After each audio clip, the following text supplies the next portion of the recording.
Vi er midt ude i København foran Ilum, et eller andet mærkeligt sted, med en bunke venner. Der er store, og der er små, og der er folk, vi har tegnet på. Og to dinosaurer.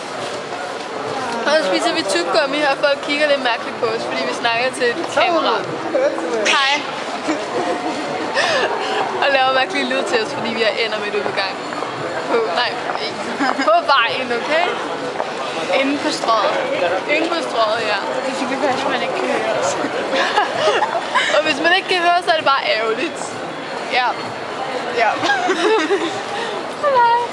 Og ventede hende. Hvad kan vi lave med de her ender? Vi leger bare med ender. Nogle gode råd. Har I nogle gode idéer? Hvad vi kan lave med enderne næste gang, vi tager til København? Eventuelt en film. Ja, nogle filmidéer. Masser af idéer kunne være godt. Det må godt være noget nemt. Ja, noget de ikke snakker. Der må gerne være musik til eller sådan noget.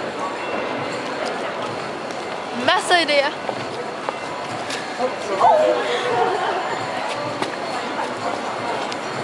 Og hvad kan vi lave?